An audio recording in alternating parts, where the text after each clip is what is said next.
Hello, everybody. It's Steve, back again with another Tales of Atlantis. This is another tale from the old Portsmouth location from way back now. It was involved myself and a couple Warhammer 40k players, James and Eddie. And I kept the store open late from to finish. We used to do a Wednesday night event. You know, I knew both of them. I was finishing some stuff up, so we just stayed after the store closed. I let them finish up their game. I'm a nice guy like that. While they finished up their game and while they were packing up their armies and everything, this drunk lady came into the store, like just smashed out of her mind, and wanted to use our phone because her car broke down or something like that. She wanted to call her AAA or whatever. So we were like, sure, you can do that. However, she was too drunk to use the phone, so we had to dial the numbers for her. She eventually got the person there and got him the information. They sent a tow truck out. First, she wanted us to change her tire for it first, actually.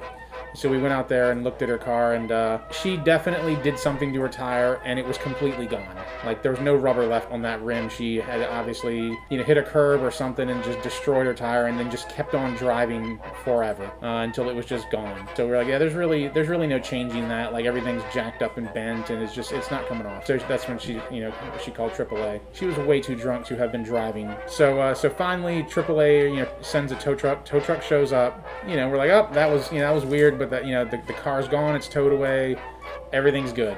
One of the guys, James, he had left his pickup truck. He parked it in front of the store, and that's when the lady came in. His pickup truck was parked in front of the store. The tow truck driver was like, this lady's too drunk. He wouldn't let her in his tow truck, so she got into James's truck and passed out. So we're done. We're walking out, and there's this lady just passed out in his truck. She's like, oh, can you give me a ride home? And he's like, no, I'm not giving you a ride home. Like, I don't know you, I'm a nice guy. Like, everyone watching obviously knows that I'm a great guy. I'm nice.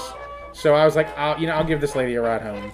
So I'm like, all right, just tell me where to go. She just kept telling me to turn left. She's like, oh, just turn left here. And she just had me kind of going through neighborhoods and going all over the place. She had no idea where she was sending me, saying turn left, and I'm like, not a street, that's a driveway. Like, there's nothing's there. That's just a field. So after about 40 minutes of trying to drive her around Western Branch, eventually I got her dropped off.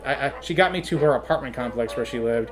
And then we saw her car had been towed there. And finally, I was like, all right, you're good.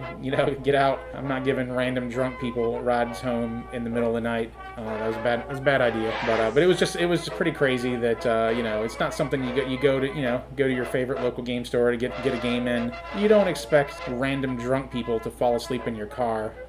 It's just not a thing that you really plan for. So it was a pretty interesting night. It was an experience, that's for sure.